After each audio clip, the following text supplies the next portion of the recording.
సామెతల గ్రంథం 10వ అధ్యాయము 22వ వచనములో మనం చదువుకుందాం. యెహోవా యొక్క ఆశీర్వాదం ఐశ్వర్యమునిచ్చు, నరుల కష్టము చేత ఆ ఆశీర్వాదము ఎక్కువ కాదు. దేవుడైన యేసు ప్రభు ఆశీర్వదించే దేవుడు. అసలు మనము ఎందుకు పిలువబడినాం అంటే పేతురు గారు ఏమన్నాడు? ఆశీర్వాదమునకు వారసులగుటకు మీరు పిలువబడ్డారు. మీ తండ్రి ఆశీర్వదింపబడ్డాడు. ఆయన కొడుకైన ఇస్సాకు కూడా ఆశీర్వదింపబడ్డాడు. ఆది కాండము 26వ అధ్యాయము 12వ వచనములో దేవుని వాక్యం ఈ రీతిగా రాయబడి ఉంది. ఇస్సాకు ఆ దేశమందున్న వాడై విత్తనము వేసి ఆ సంవత్సరము 100 ఫలము పొందెను. యేసు ప్రభు అతన్ని ఆశీర్వదించెను గనుక ఆ మనుష్యుడు గొప్పవాడాయను. ఈ మాటలు వింటున్న మీలో మీరు గొప్పవాళ్ళు అయ్యిరా? ఎలా గొప్పవాళ్ళు అయ్యిరు? దేంట్లో గొప్పవాళ్ళు అయ్యిరు? మీరు అబ్రహాము సంతానమైతే యేసు ప్రభు ఒకరోజు సమాజ మందిరములో 18 ఏళ్ళు బలహీనపరిచే ఆత్మచేత నడువు లొంగిపోయి ఉన్న వ్యక్తిని చూసి ఆ ఓశ్రీ అని పిలిచి దగ్గరికి రమ్మని ఆమెను స్వస్థపరిచి చక్కగా నిలబెట్టి గొప్ప కార్యాన్ని అక్కడ జరిగించాడు. ఆమె 18 ఏళ్ళైనా దేవుడు ఆమెను ఎందుకు వదిలిపెట్టలేదు చెప్పండి? 1, 2, 3 సంవత్సరాలకే తట్టుకోలేకపోతున్నారు. 18 ఏళ్ళు ఎలా భరించగలిగిందంటే యేసు ప్రభు అంటాడు, ఈమె అబ్రహాము యొక్క.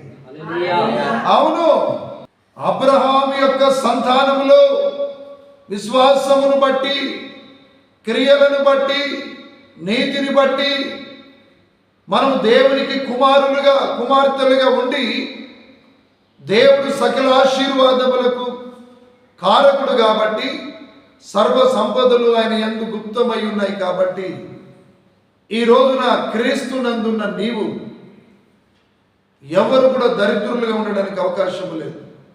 అది సంఘమైన కావచ్చు, కుటుంబమైన కావచ్చు, మరి గర్వఫలమైన, భూఫలమైన, మీ దుక్కిటెద్దులు కానీ, గొర్రెల మందలు కానీ, మీరు పిండి పిసికే గంప కానీ, తొట్టి కానీ, ఎక్కడ కూడా మీరు తక్కువ ఉండడానికి అవకాశం లేదు.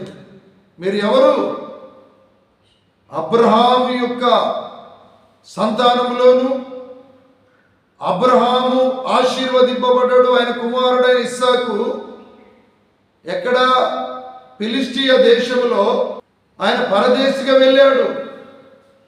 కానీ ఇస్సాకు ఎక్కడ ఉన్నాడో అక్కడ దేవుడు ఇస్సాకుకు తోడై ఉన్నాడు.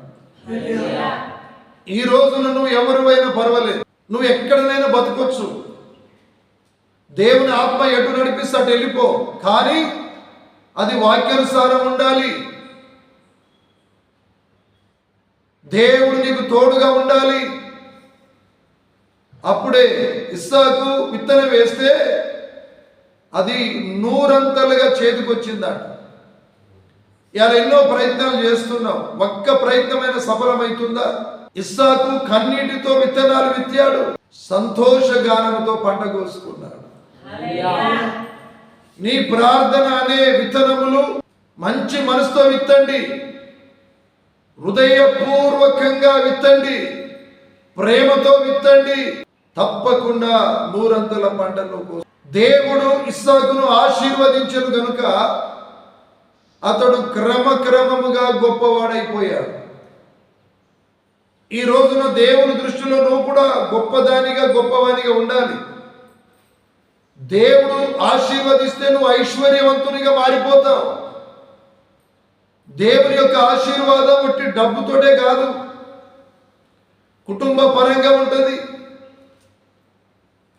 మరి భూఫల విషయంలోను, గర్వఫల విషయంలోను, అధికార విషయంలోను, కుటుంబ విషయంలోను, ఆత్మీయత విషయంలోను, ఆర్థికంగా అన్ని రకాలుగా దేవుడు ఆశీర్వదిస్తే నువ్వు ఎదుగుతావు. నీ పట్ల దేవుని యొక్క ఉద్దేశం, చిత్తం ఏమై ఉన్నదో నీ సామర్థ్యమును బట్టి నీకున్న దానిలోనే దేవుడు నిన్ను ఆశీర్వదిస్తే తప్పకుండా నువ్వు ఎదుగుతావు, అభివృద్ధిలోనికి వస్తావు. Praise the lord.